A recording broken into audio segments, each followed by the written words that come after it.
Paul Sorvino, master of the mild-mannered mobster, dies at 83. A would-be singing star, he found success in Hollywood playing a variety of roles, but they were often quiet, dangerous men, like Paulie Cicero in Goodfellas.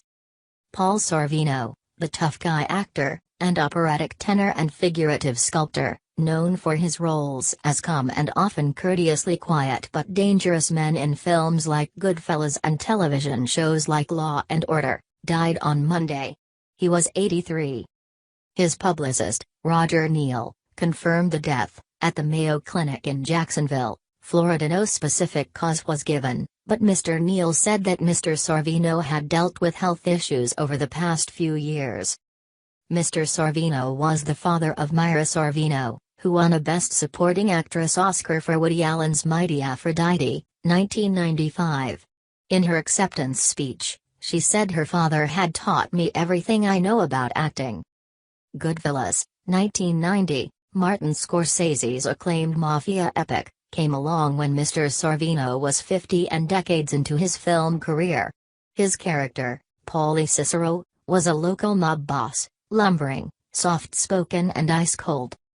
Paulie might have moved slow, says Henry Hill, played by Ray Liotta, his neighborhood protégé in the film, but it was only because he didn't have to move for nobody.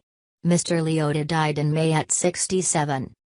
Mr. Sorvino almost abandoned the role because he couldn't fully connect emotionally, he told the comedian Jon Stewart, who interviewed a panel of Goodfellas alumni at the 2015 Tribeca Film Festival. When you find the spine of a character, Mr. Sorvino said, it makes all the decisions for you.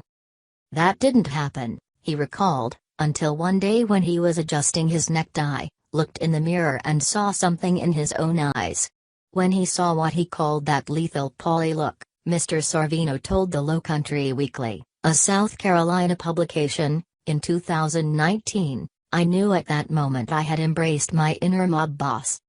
He had made his mark on stage as a very different but perhaps equally soulless character in that championship season, 1972, Jason Miller's Pulitzer Prize-winning tragicomedy about the sad reunion of high school basketball players whose glory days are decades past. In the original Broadway production, Mr. Sorvino played Phil Romano, a small-town strip mining millionaire arrogantly having an affair with the mayor's wife. Mr. Sorvino received a Tony Award nomination for Best Actor in a Play and reprised the role in a 1982 film adaptation. Paul Anthony Sorvino was born on April 13, 1939, in Brooklyn, the youngest of three sons of Fortunato Sorvino, known as Ford, and Marietta Renzi Sorvino, a homemaker and piano teacher.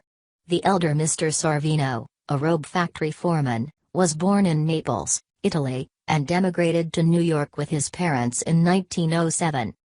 Paul grew up in the Bensonhurst section of Brooklyn and attended Lafayette High School.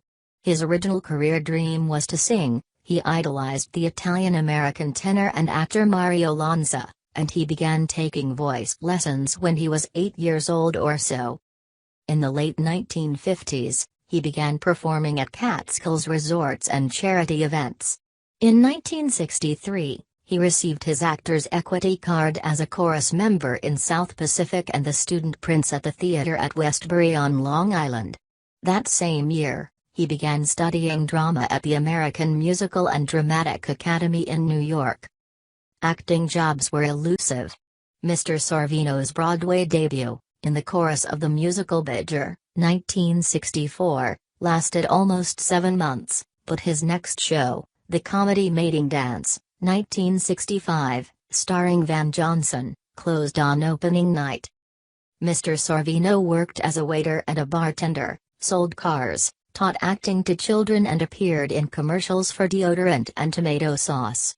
After his first child, Myra, was born, he wrote advertising copy for 9 months, but the office job gave him an ulcer.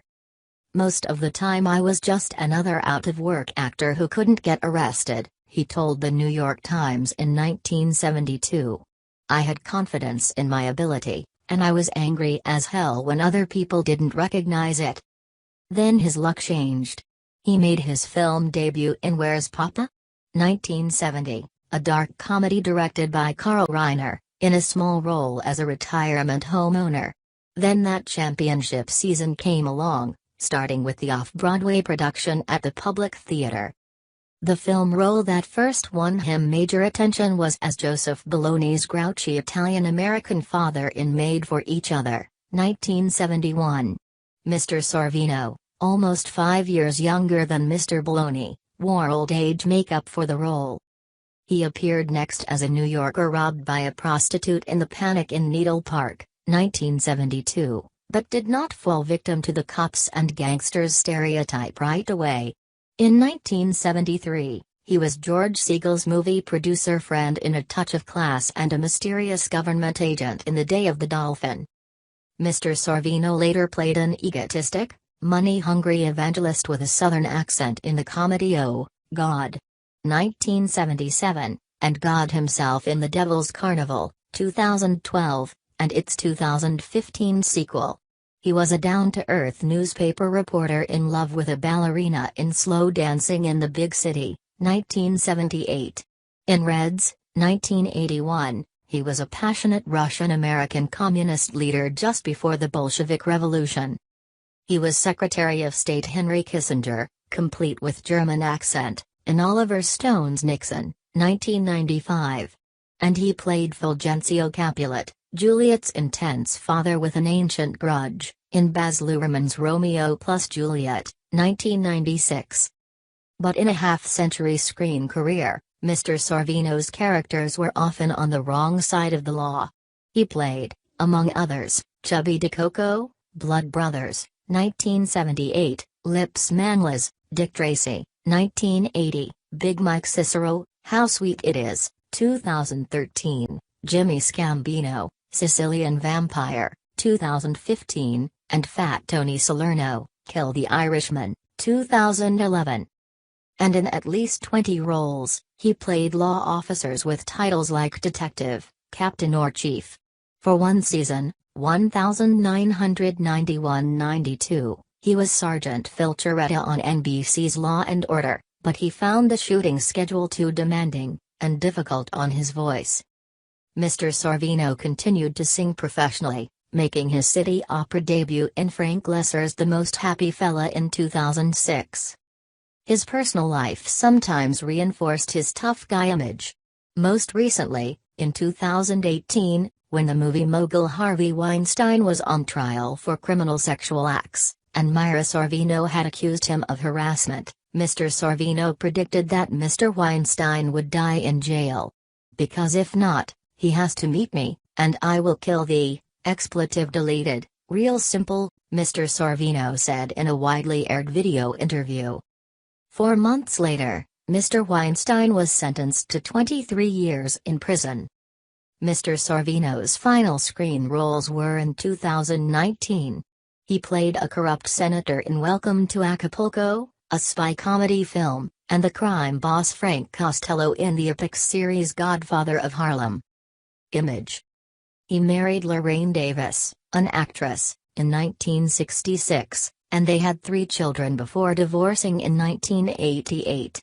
Mr. Sorvino's second wife, from 1991 until their 1996 divorce, was Vanessa Arrico, a real estate agent.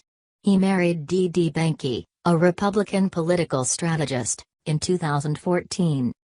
Mr. Sorvino began making bronze sculpture in the 1970s and considered his non-performing arts work particularly satisfying. "That's why I prefer it," he told the Sun-Sentinel, a Florida newspaper, in 2005. "No one really tells you how to finish something. Acting on stage is like doing sculpture," he said. "Acting in movies is like being an assistant to the sculptor." Mr. Sorvino is survived by his wife, Dee Dee Sorvino, 3 children, Myra, Amanda, and Michael, and 5 grandchildren.